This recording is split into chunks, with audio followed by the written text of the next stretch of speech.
It's been a while since we last talked about the latest when it comes to the takeover of Manchester United. Things are not moving as quickly as they should, and interesting updates in regards to Sir Jim Ratcliffe and his companies can have an impact on the results of the takeover. Not to mention that Manchester United's newest sponsor for next season, Snapdragon, can give us a hint on whether Glazers truly intend to stay at the club or not. We're going to dive into all the news in this video in great detail, so make sure to stick with me until the end of this video. And without any further ado, let's kick things off. So one of the worst things that happened last week was that Manchester United's share price suffered one of its worst days ever after the share price of the club reached one of its worst numbers in the history of the club. The reason why Manchester United's share price fell by 18.22% was that during previous weekend there were reports that the Glazer family were going to take the club off the market, and a sale was basically off, resulting the share price to close at $23.66 on Friday and afterwards $19.35 on Tuesday. This is absolutely horrendous. Now, a lot of you guys might be wondering whether the sale is a matter of fact really off and out of the window. Reports were suggesting last week that Manchester United bidders remain interested and not been told that a sale is off. The bidders hoping to buy Manchester United still remain interested in a takeover and believe the club remains up for sale. Those involved in the process, including Merchant Bank Rain, the overseers of the takeover talks, have not been told of any change. As we are all pretty much aware, Sheikh Jassim and Sir Jim Ratcliffe were the only serious bidders by the end of the takeover process, but they fell short of the valuation that the Glazers said, which a lot of people think is £6 billion.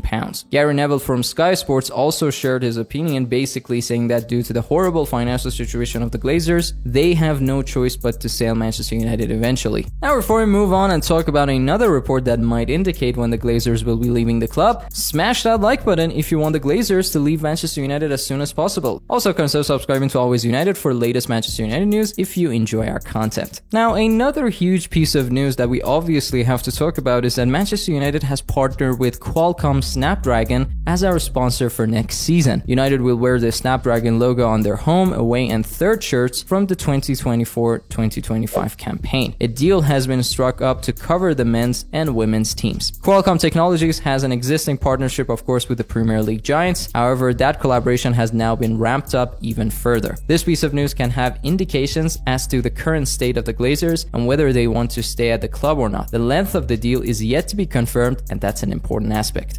Now, of course, this piece of news can have indications as to the current state of Glazers and whether they want to stay at the club or not. The length of the deal is yet to be confirmed, and that's an important aspect. It's been suggested a short-term deal would make an exit for the Glazers more likely, and that a long-term deal would be an indication of the desire to remain, but that might be a simplistic assessment of the situation. On top of everything we have talked about, I should also mention that this deal will make Manchester United one of the highest paid clubs in terms of sponsorships after Manchester City. It's believed that Arsenal and Liverpool have huge deals as well when it comes to their sponsors. I really found this report interesting, but as always, I'm curious to hear your takes in the comment section. Next up, as for Sir Jim Ratcliffe, he has had an interview with Ineos TV saying that he couldn't contemplate failing if he managed to push a takeover of the Red Devils through. In a rare interview with Ineos TV, Man United bidder Ratcliffe addressed the ongoing sales of the club. He said, and I quote, "The Manchester United bid would have been unthinkable 2 or 3 years ago if we hadn't had some of the experiences, some quite difficult experiences with Lausanne and Nice. You can't really contemplate acquiring a brand like Manchester United and failing because the failure is just far too public and excruciating in a deal like that." Another huge news that took the internet by storm yesterday was about financial blow to the companies that Sir Jim Ratcliffe owns. Reports from Bloomberg highlight that Sir Jim Ratcliffe's two major chemical firms, Ineos Group Holdings SA and Ineos Quattro Holdings Ltd, recorded net losses in the second quarter of 2023. This is kind of unprecedented because it's the first time that that's happened at the two firms since 2020's second quarter. However, bondholders are understood to be quite relaxed about the situation, as Ineos has reportedly built up around $2 billion in cash reserves. Speaking to The Mirror, a spokesperson for Ineos said, and I quote, "The chemical sector, closely tied to global GDP, experienced robust growth post-COVID, but now mirrors economic trends and interest rates impacting demand." The Ineos statement added, and I quote, "Despite this, the fundamentals of Ineos business remain strong, and the underlying strength of the sector, which enables our everyday lives through the production of materials critical to healthcare, technology, construction, and more."